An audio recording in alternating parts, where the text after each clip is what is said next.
Welcome to the Bulwark podcast. Hope everybody had a good Christmas holiday despite all of the craziness. And of course, this is a 3-day weekend again if you're planning on taking a 4-day weekend for New Year's. And finally, we can say goodbye to 2020, which I am guessing is not going to be lamented very widely. Joining us again is one of our favorite guests, A.B. Stoddard from Real Clear Politics. Thanks for coming back, A.B. How are you? I am well, Charlie, and it's great to be with you. And congratulations on 500 podcasts. I'm really speechless. What you put in every single day and how much response you've gotten has been really epic, and I'm really excited for you. Well, we really appreciate it, and we sometime on Christmas Day we crossed 29 million downloads. But again, huge thanks to all of the guests, to our producer Jim Swift, and to all of you who have subscribed and listened to the podcast over the last couple of years. We are coming up on the 2-year anniversary. Can I make a confession though? I have to make a confession. We've been doing this for a very, very long time, and there was a couple of moments this weekend where I thought, okay, we're almost there. But it was tough. I didn't actually hit a wall this weekend, but I guess it was the enormity, and I mean that in the correct use of it, just the enormity of what is going on. The president of the United States sitting and sulking in his tent, putting at risk, millions of Americans because he wants to break things and inflict as much pain as possible while he's spreading the disinformation about the election. And just that sense of dread about how many Republicans are going to go along with this incredible fraud. But I'm feeling better today. It's been a long slog, and the next 3 weeks is going to be tough.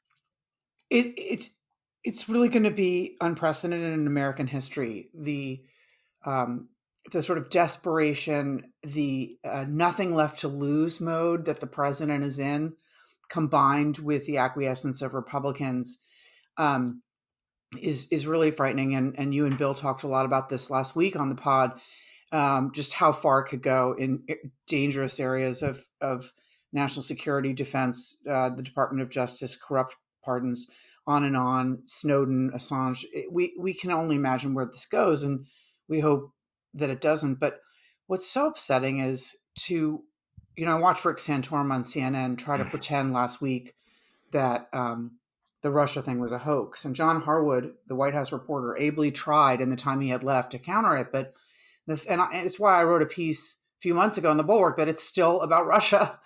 And it's so outrageous that, people don't even remember, because we've been in this torrent of news. And this is something that you and I have come back to a million times in our conversations, Charlie. It's like when there's just this giant storm, people don't see explosions within the storm. And so we don't remember that the bipartisan intelligence committee report from the Senate came out and basically said that the president, for all intents and purposes, lied to Mueller in his written responses, knew about Stone's conversations with WikiLeaks on his behalf. And watching the news just the last couple of days and just seeing that Mike Pompeo's Madison dinners, I also wrote about him in the Bulwark a few months ago because he's become such a gangster. He spent $40,000 of taxpayer money holding these super spreader events they started before COVID, but on behalf of his political future, where he holds these salon dinners and his wife invites everyone on her personal email, and they have the State Department staff, shepherding fine foods in and out and fine wines. And he invites people that usually have nothing to do with diplomacy. And it's all because he wants to be president one day. And this is the kind of thing, this is the kind of corruption that would have just been a massive scandal in any other time and caused Americans to focus on the fact that in our system, we don't do this. But now in the age of Trump, no one even knows the Pompeo story happened. So, in terms of the explosions within the storms, that's a great analogy. It's one of the hard things about a Monday after a 4-day weekend is remembering what happened 4 days ago or 5 days ago. And I'm guessing there are a lot of people in Trump world who are hoping that by this Monday we've already forgotten about the Manafort and Roger Stone pardons. And to a certain extent, they were not surprising because everybody knew this is what the president was doing. But going back to the Mueller report, and one of the things that I thought was starkly clear is that, yes, of course, there was Russian interference. Yes, there was contact. The Trump folks have done a masterful job, I guess, of convincing people that they were hoax, along with some of their journalistic toadies like the Byron Yorks of the world. But the second section of the Mueller report on obstruction of justice makes the case, I think, a very, very strong case that the president, in fact, engaged in the obstruction of justice. But what's very clear now is that the obstruction of justice worked. And centered to the obstruction of justice was dangling pardons in front of people who could have turned state's evidence, in fact, considered actually cooperating with the administration, Mike Flynn and Paul Manafort. It worked. And what you saw last week was the conclusion of the cover up of this massive betrayal of the country. And it really was just sort of like one of the little explosions in the middle of the storm that we've already almost forgotten about. Right. It was so eerie to hear you and Bill actually talking about Bill Barr leaving on the 23rd and what was just obviously coming just hours later. And the Manafort pardon dangle, Roger Stone, Michael, this is all predictable. It was all foreseeable. It was on the horizon years ago. And the witness tampering, the obstruction of justice, all of this has been so clear. And, I'm sure if I dug up on Google right now, I could find people like Lindsey Graham saying, oh, well, if he would, years ago, if he were to pardon Manafort, that would be really bad. And now their eyes glaze over and they're just trying to survive January 6th or January 20th or whatever it is that's on the horizon, the new horizon. And it's so blatant. And this pressure now on Joe Biden, right, to sort of to steer the ship back, to right the wrongs, to fix the broken, patch the holes in our system that have been blown open by President Trump and his enablers. It is just, it's so hard to believe that we're having this discussion about how maybe he should just move on. Yeah. And because, you don't prosecute former presidents, we're not some third world country and banana republic, and we're not going to do this type of thing. When this, to see in plain sight what happened with Paul Manafort as just one example, I mean, setting that as a precedent is just, it's just the Wild West. It's Katie barred the door. It's just, I know people are not focused on this, just like you said, because it's the holidays and there's so much other horrible stuff developing at all times. And the embarrassment of him caving on, this spending bill just to delay payments for these suffering people by a week, even more. There's always something else to eclipse it, but it's so important that people in both parties take this seriously once he's out the door, because without looking back and prosecuting him for obstruction of justice, you let this go, then that becomes an open door in the future. Well, a couple of open doors in the future, including the abuse of the pardon power, which was never envisioned by the founding fathers, but also just the general principle that no man is above the law, including the president. I mean, the Mueller report made it very, very clear that he could still be charged with obstruction of justice after he left office. And they stopped short because of that internal memo, that policy of not indicting the sitting president. But the fact that he went through with his part of the deal with Manafort and Stone and Flynn, I think strengthens the argument that you have to do something. Otherwise, you leave it standing. The other question, of course, is whether we'll ever be able to get a handle on pardons. I'm guessing no. But, and I hate to say these words, but the founding fathers underestimated the degree to which that could be abused. In fact, they discussed it, during the Constitutional Convention, whether anybody would abuse the pardon power to the point where they would pardon their co-conspirators, the people in their circle who might have committed crimes at their direction. And I think they came to the conclusion, no, nobody would do that. And if they did that, of course, Congress would impeach them. But here we are. Exactly. The founding fathers, God bless them, were high-minded and earnest folk. And I do, I like their vision of the high road, but it is, it's just too tempting. If you're a corrupt individual, you use every lever that you can. Trump is the best example of that, obviously, we've ever had. And it's always about the grift. It's always about, again, like a mob of protection around him. There's always people he needs to repay. who've, in service to him, broken the law. And it's he's been propped up by these people his whole career, and he wasn't going to stop in the presidency. And again, what's so infuriating, Charlie, is that we could see this coming, and every Republican in Congress could see this coming from day one, that of course he would do this. Maybe they just hope he'd win a second term and he wouldn't be pardoning people in December of 2020. I don't know. Four more but years of this. The good case scenario. See, that's the thing is as you're watching what's going on here, and I suppose every day we could write the complete vindication of never Trump. But as we're watching this ending, this disgraceful ending of this presidency, to realize how many people wanted 4 more years of this, and who will, even after what's happening now and what will happen over the next 21 days, will still you say that, yeah, let's bring him back in 2024 because we need 4 more years of this man with the ultimate power in the U.S. government. Good freaking grief. Tim Miller had a piece over the weekend about the Manafort pardon. I'm going to read a portion of it here. Amid a raft of indefensibly unscrupulous pardons issued hours after the resignation of the Attorney General, that of Paul Manafort stands out as the worst of the worst. It will go down in the annals of American history as among the most corrupt and self-serving actions taken by a chief executive. Manafort lied and concealed his collusion with Russian operatives at every possible opportunity in order to protect his own ass and to protect Donald Trump. The actions were nothing short of treasonous. So is this pardon. It is the apotheosis of Donald Trump's betrayal of his oath to our nation. And that's the problem that you and I think we're getting at here, is that we've almost lost the ability to get our outrage meter high enough to account for an act like this, because there have been so many under Trump.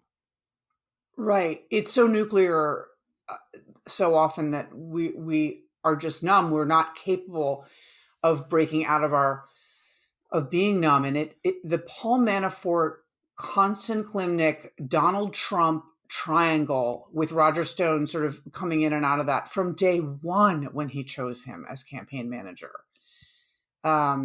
This was always of a piece of Trump's plans to have Trump Tower Moscow with Putin, having his son meet with people who promised that their government was helping his father's campaign. In the email, it says so. This was always a large act of collusion, with many players. But the Konstantin Kilimnik, Paul Manafort, Donald Trump triangle, it's the stuff of movies that you would write as a budding screenwriter about a U.S.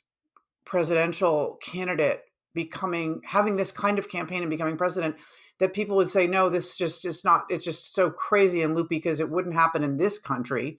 Because as you pointed out a few minutes ago, Charlie, certainly good and decent people devoted to the Constitution would get in the way beforehand and say this won't stand. So let's talk about what happened last night.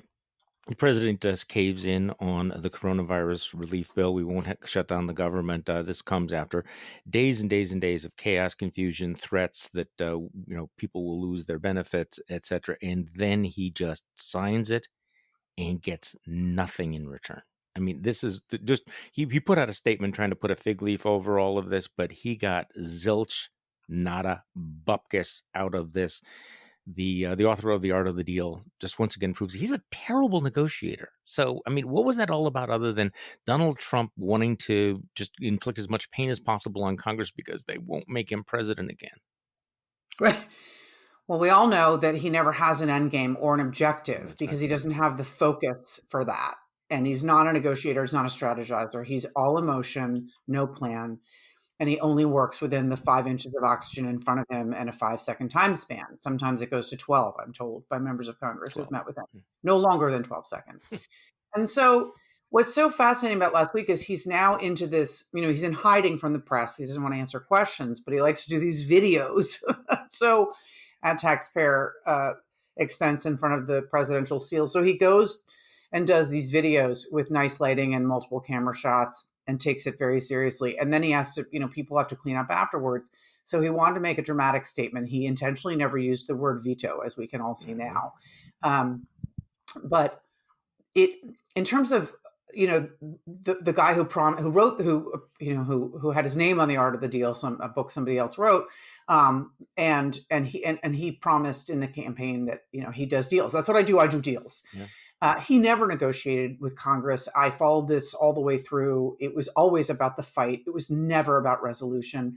And he doesn't pay attention and retain information about stuff that doesn't interest him. So when people have told him time and time again, it's a puzzle piece, it's a part of the larger puzzle. If we pull that one thing, the whole thing will blow up. We promised, Senator Snodgrass that we would include that for his vote. No, after 4 years of this, of listening to congressional negotiations, not that because he's not involved with them, but they're explained to him later by people who know how to explain things to him. He doesn't retain it and he doesn't care. And so, conflating the omnibus, the foreign aid, the government spending that are part of the operations of the government, which he had asked for, which he had proposed himself. Right. Yeah. It's all of a piece where A, he doesn't sort of care or know, and B, he can always count on most of his, fervent supporters not knowing or caring about any of these conflicting details or things that he says, like in a statement last night, that are a lie. Like they think he has a line on a veto, and they think that, Congress is going to take up voter fraud strongly.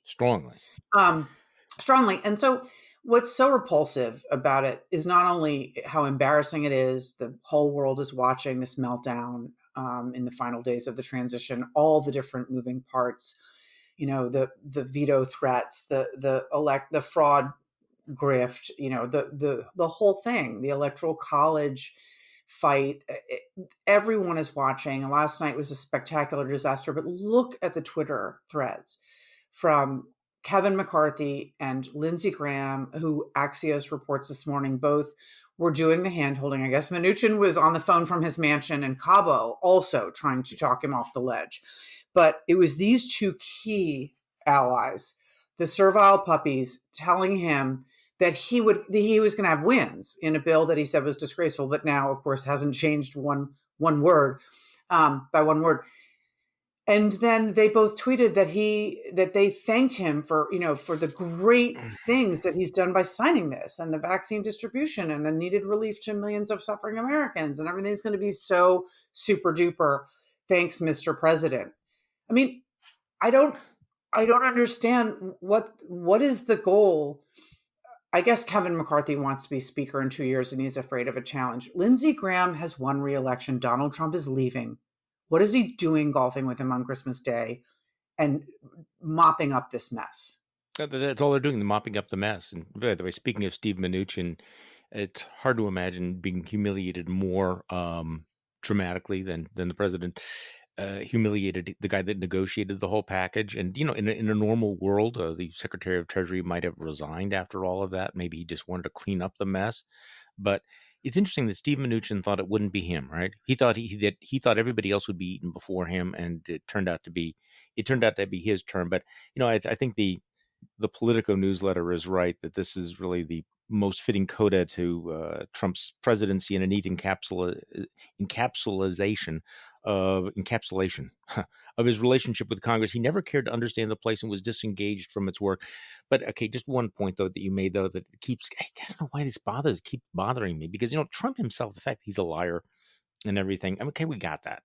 It's the fact that people still believe it. And so he is pretending that he's got a rescission power, that he can line item veto the bill, which he doesn't have. And so he puts out a statement saying that he's redlining these wasteful spending things. And then what? He thinks that the rubes out there are going to go, there's Donald Trump fighting for us against wasteful spending, when it's just completely fictitious. It is just made up.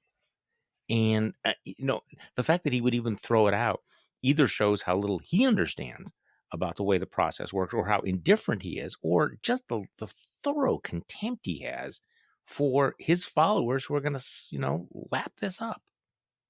It's all three, Charlie. Yeah. He doesn't understand. If he does, he doesn't care. And then you move on to position 3, which is, these people who love me will buy whatever I'm selling. They always eat the dog food. They're not going to be reading the Wall Street Journal's breakdown of this and playbooks,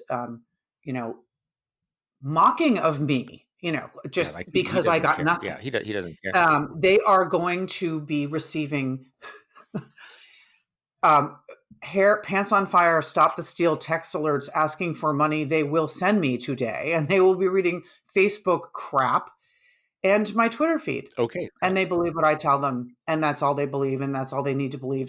And it's worked for him so Well, it's far. working right now with this whole election thing. I mean, he's going to raise, 300 million, $400 million off of this scam. Okay, so speaking of scams, next he's not done losing. So today he's going to have his vetoes overridden today and tomorrow, right? The veto of the National Defense Bill will be overridden, so he'll lose then. And then, of course, on January 6th, he's going to lose the presidency again, but he's still raising money on it, and he's still spent a lot of the Christmas holiday beating up on Republicans and encouraging his supporters to attack Republicans for not standing up for him, by which he means coming in on January 6th and overturning the Electoral College vote.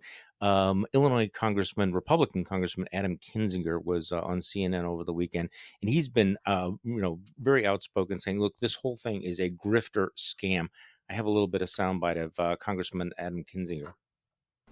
I expect there'll be a little chaos. This is a scam, though. I mean, to explain to people that somehow Congress can overthrow the certified results of every state, that we can change an election outcome when there was not a single court case that had any legs. I mean, even if you believe that somehow the courts were, inept in this whole process, if somehow you believe that this whole election was stolen, the reality is there is no impetus to overthrow an election even if you want to, and there's no ability to overthrow an election even if you want to. And so all that's being done is certain members of Congress, the president, etc., and like quote unquote thought leaders on Twitter are getting retweets, they're getting followers, they're raising money on this scam. It is a scam. It is going to disappoint the people that believe this election was stolen, that think this is an opportunity to change it. But instead of being disappointed in the people that led them on this grifting scam, they're going to somehow, try to convince these people that it was, I don't know, what's the new word, the rhinos in Congress or something like that, and not the Constitution that prevents this from happening in the first place. We talk about the Constitution, we have to follow it, and I'm sorry if that doesn't mean that the outcome was what you wanted. A.B. Stoddard. Yeah, this is so stunning on so many levels. Adam Kinzinger is the only non-retiring Republican in the entire Congress who is speaking about this way, because Riggleman is, but he's retiring from Virginia. Mitt Romney has expressed some disappointment and some very measured Mitt Romney outrage, but he has not actually addressed the grift and the fact that this is like a corrupt scam. And Adam Kinzinger is on an island, bravely talking about how much these people are being suckered and how it spreads beyond just the president himself, sort of a network of grifters. And I was stunned to read that someone checked the FEC filings and not $1 that he has raised for the quote Georgia runoffs have gone to the Georgia runoffs that are a week away. Amazing.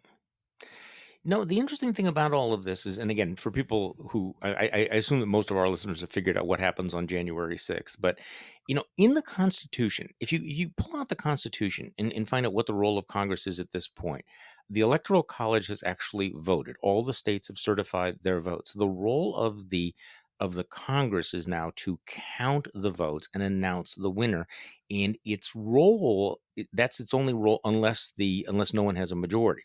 Now there's a federal law that allows people to challenge the counting of some of the electoral votes, but in the Constitution itself, the Constitution does not give Congress the ability to overturn the Electoral College or to elect someone unless there is not a majority. Now, think about what Republicans would have to do.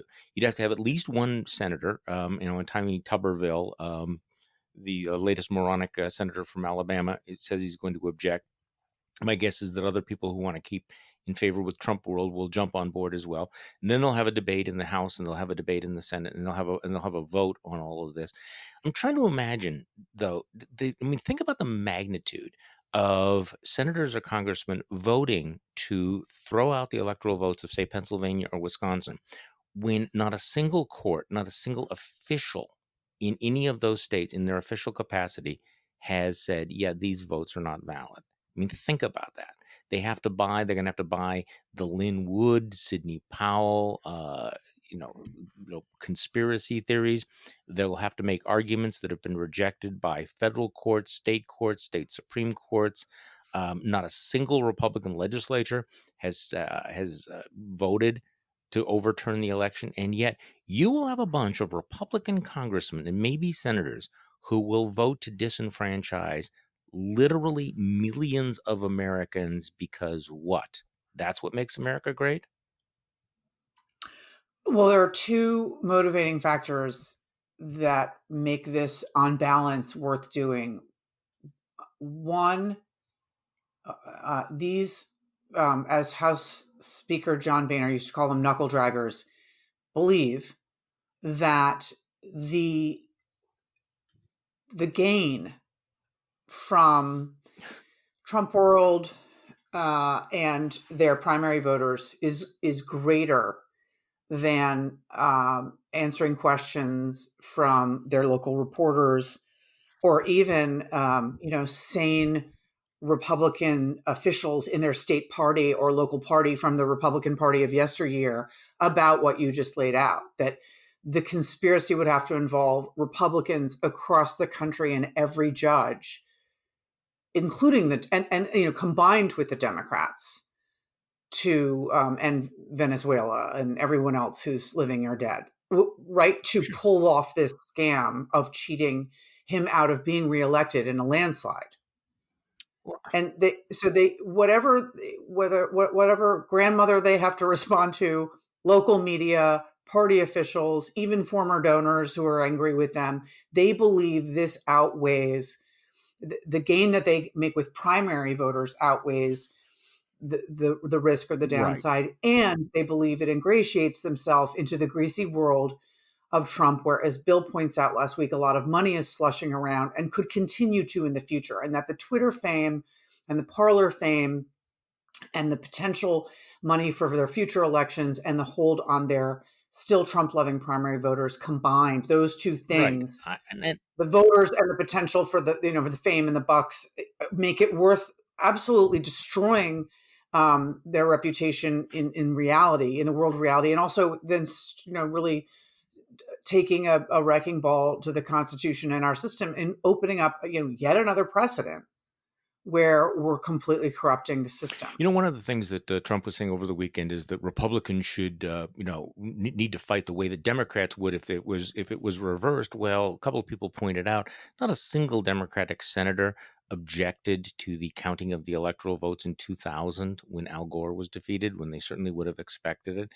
That Democrats, in fact, did not challenge the election in 2004. They didn't challenge it. No senator stood up to challenge the election in 2016. In fact, there was an interesting video of Joe Biden gaveling down a member of the House who was trying to object to it. So the Democrats have had multiple opportunities to do this, and they haven't done it.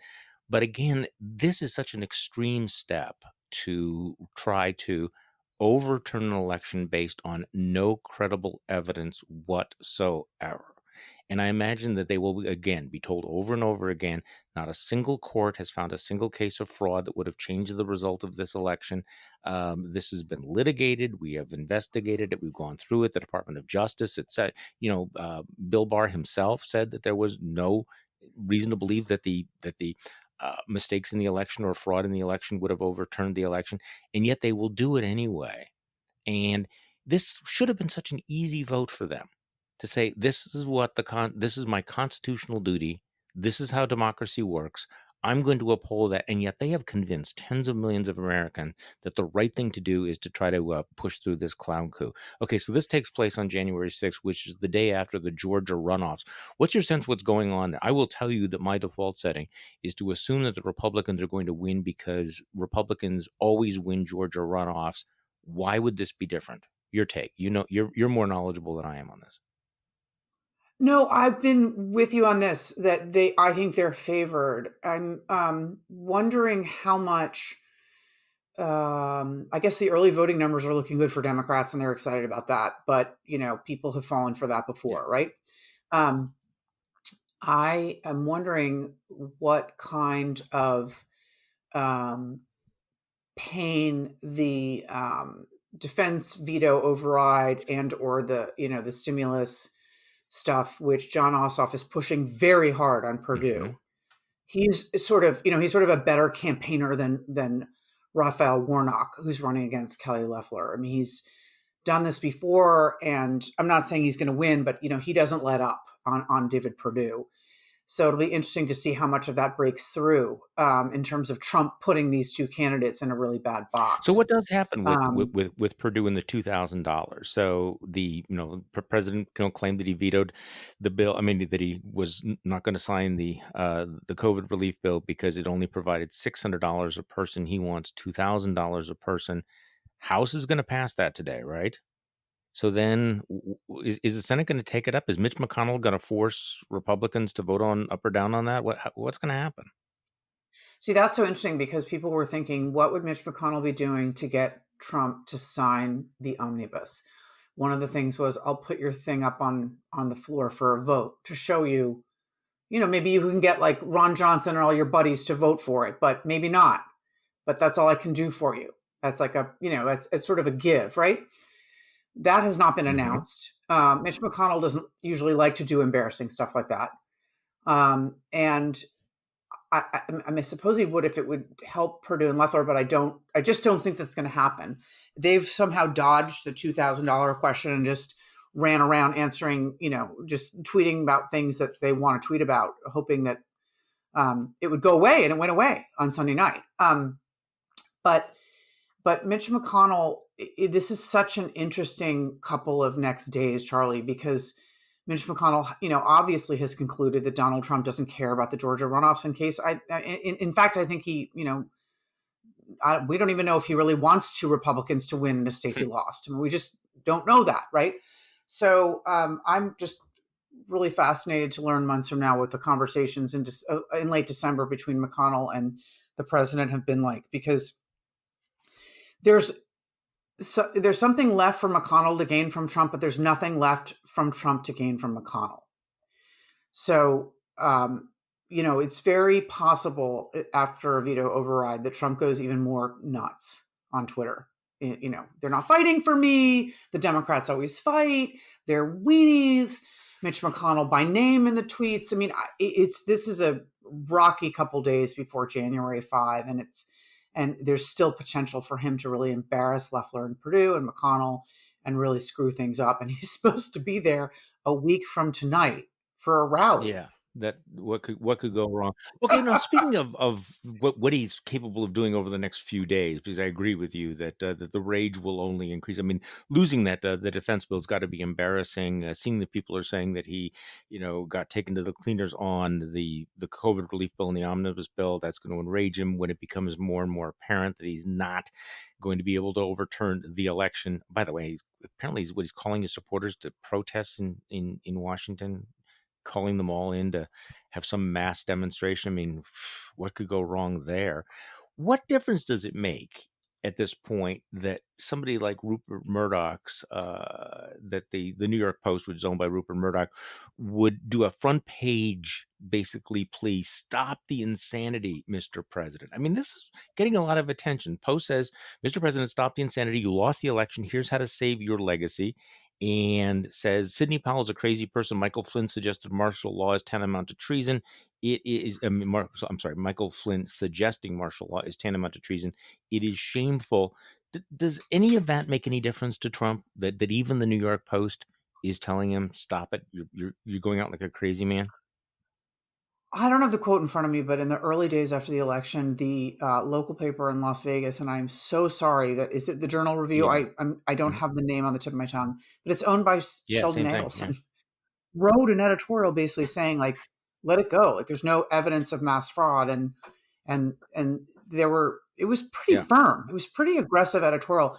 Trump does not care. He's embarrassed because he loves the New York Post, but he's not going to listen to Rupert Murdoch and the rhinos at the Wall Street Journal and everyone else who's, editorializing it against him when he's, leading a movement and it's him against the world. And his supporters want to see him fighting off the establishment. So I don't think that humbles him at all. In fact, I just think it makes him more angry. But I think it's embarrassing to him because he likes the New York Post and Time Magazine, the things that he grew up with. But I don't think it would calm him down No, or I agree with stop him or make I him agree with you, but behave. let me give you a counterpoint to all of this, which is that I keep wondering, how is he going to back off or cave or surrender after January 6th? What possible way? Well, maybe last night was kind of an indication that you get some of his sycophants together.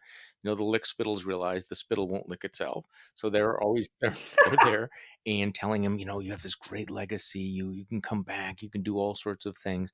That the fact that he backed away from the brink with the government shutdown and the coronavirus bill does at least give some indication that he might back away from the brink of refusing to leave or something like that. If you can convince him, don't do this, it's terrible, it would be disastrous, people would hate you. Plus, here's your wonderful, fantastic legacy that you can protect. So maybe it's a little bit of a model that he can be persuaded to not fully embrace the crazy.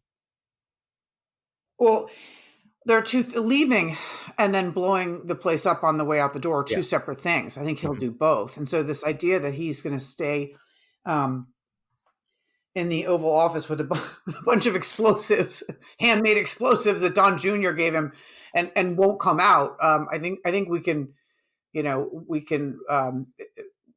relax into the fact that there will be a transition of power. It's just that he will never acknowledge that he lost the election. He will continue this fiction and he'll continue attacking people because his supporters, they want retribution. And that's what I wrote about a few weeks ago when I said he is actually going to break the Republican Party because he kind of has to, because it's all about the fight. It's all about, taking prisoners. It's not about leading or uniting or even running for president again. That's a total, that's a fake front that he's going to put up to raise money and stay on TV. But he doesn't want to run for president again. But he has to fight Mitch McConnell and John Thune and do stuff like that, and Brian Kemp of Georgia and Doug Ducey of Arizona, because he needs enemies and he needs people that his supporters can be mad at. And so that's the problem, is that he's going to go through with January 6th. There's no way you talk him down from that. I cannot imagine any way you talk him down from the drama, the worldwide audience, made for TV final Trump show. That he will not back down from that. People fighting for him, Jim Jordan just, bursting his neck veins. I mean, that is what Donald Trump needs and craves the most. So January 6th is non-negotiable. What he does after that, I'm not so certain, but I know he'll actually leave the White House grounds. He's just going to be bellowing the whole way. I think you're probably right on all of that. You have a piece up at Real Clear Politics, though, that makes what I think is such an interesting point, that if the president wants to go out on a high point, the easiest, the lowest hanging possible fruit is for him to embrace the vaccines that were developed and are now being distributed under his watch. He's got a month left in office. You have a piece that argues that Trump now needs to step up on the vaccines. So, walk me through this. I mean, because this should be an easy win for Trump at this point. Right? Yeah, I mean, you point out, look, he could lead, he could unite the country, he could save lives. Is he following his followers, or can he lead instead? What are the odds that he will? So what are the odds that he will? I think the odds are slim to none that he will. He's not. He showed us that the minute people started getting vaccinated, like Mike Pence, the vice president, he stopped talking about the vaccine. So he was excited about the vaccine. Even after the election, he had a publicity, event where he also ranted about the election, about the vaccine. But he has now he's lost interest in the vaccine, and he is not interested in taking it, or even sort of taking it privately and coming out, or even saying, because I had COVID, I have to wait to take the vaccine, but I wish I could take it now. And my whole family's going to take it as soon as possible. It's so important that our frontline workers take it. I'm so glad our doctors and nurses are getting it. I can't wait for our seniors to get it. He is not interested in the vaccine. If he was, we would know it. And it's the easiest way to turn around from the wreckage and go out on a high note. It is the thing he can So claim what's credit going on? for and What is going on? sort of take from Joe Biden, right? Instead, what he's trying to do is impair the vaccine project, this unprecedented historic vaccine project that Biden will inherit. He's just trying to make it, imperil it and make it more cumbersome and difficult. But he's not trying to convince his supporters to take the vaccine. He's not trying to promote vaccinations and even celebrate his own accomplishment. And it seems to have stopped around the time that people started getting vaccinated. This is really remarkable because, and you raised the question, does he lead or does he follow? And I think this is one of the underappreciated aspects of Trumpism, is that he watches which way his base is going and then he goes there, as opposed to the other way around, that he's extremely reluctant to distance himself in any way from his hardcore base. And he knows how many of them are suspicious of government, they're suspicious of science, they're suspicious of the vaccines, and he does not want to get crosswise, even if that means basically turning his back on what ought to be one of his own legacies. It's amazing. It really is amazing, and it's so interesting because he's been anti-science the entire time, with the exception of the vaccine, anti-mask, anti-testing, anti-tracing. Ivanka Trump, after the election, revealed in a tweet that her father has been working with Moderna on this vaccine since January 13th of 2020. So months before has he ever stopped lying about the coronavirus? I guess he's never stopped lying about it, but he lied about it all through January, February, March, April, and on and on. And so this has been a priority for him since the early days of Wuhan. And again, it could be this wonderful legacy for him. But I think you're right that he follows the followers. He gets nervous when they resist something. And now that he's trying to get money out of them and he's doing it so successfully, do they stop supporting the Stop the Steal if he's pushing too hard on vaccines? I mean, I don't know how his mind works. That's really, with regard to addressing them. But on the one hand, he tends to think he could shoot someone on Fifth Avenue and they wouldn't leave him. And on the other hand, he doesn't want to get crosswise with them because now he really needs them probably more than, what is Marco Rubio's end game here? Marco Rubio, who pushed himself to the head of the line, got a vaccine last week, spent the weekend tweeting out attacks on Anthony Fauci for lying. So where is that going? What is the upside for Marco Rubio of attacking Anthony Fauci at the time when Fauci is going to be one of the most important figures in selling the vaccines? Same thing? This is the best. I mean, this is the most not only cringy, but pathetic microcosm of how Republicans attempt to crawl out of the hole of Trump and do this straddle where they're pugnacious and they're skeptics of experts and elites, but they take the vaccine and want to clear up the infection rate, sort of, and open the economy, sort of, even though we could never open the economy without controlling the virus, and we've never had a plan to control the spread of the virus. So this tweet just literally sums up. I have no idea what Marco Rubio's specific plans are, if he thinks that he can be president, if he thinks he should be senator again after last time not wanting to be and being talked into it at the last minute after being so, humiliatingly defeated by Donald Trump in 2016. I don't know what Marco Rubio is thinking specifically for himself, but the idea that he can bash Tony Fauci right after he took the vaccine in a way that, it maybe technically doesn't contradict, the willingness to take a vaccine, because you're still just protecting people who don't want to be talked down to or something. But it'll be so interesting to see how the rest of them handle this. The people we know are running for president. It's just embarrassing. You held the bag all this time. You still stink because of it. And good luck to you trying to be the populist warrior without Trump, while living in reality and winning back suburban voters while you're beating up on, experts who are trying to get us out of the worst. I mean, America is the worst example globally. None of this had to happen here. We're the strongest country on earth. We had the worst response to the coronavirus, and pretending that this is like still a culture war 9 months in, or I guess a year into knowing what we knew was going on in China, is outrageous. Just we can only hope that 2021 will be better than 2020. So, not sure I'll talk to you until next It has year, to be. AB. Thank you, Charlie. I look forward to it. I look forward to giving 2020 the heave Abs- ho and a I better have so much stronger 2021. language than heave ho, but we will get to that in our podcast later this week. Thanks for joining me. I appreciate it very much. And thank you all for Thank listening you. to today's Bulwark podcast. I'm Charlie Sykes. We will be back tomorrow and we will do this all over again.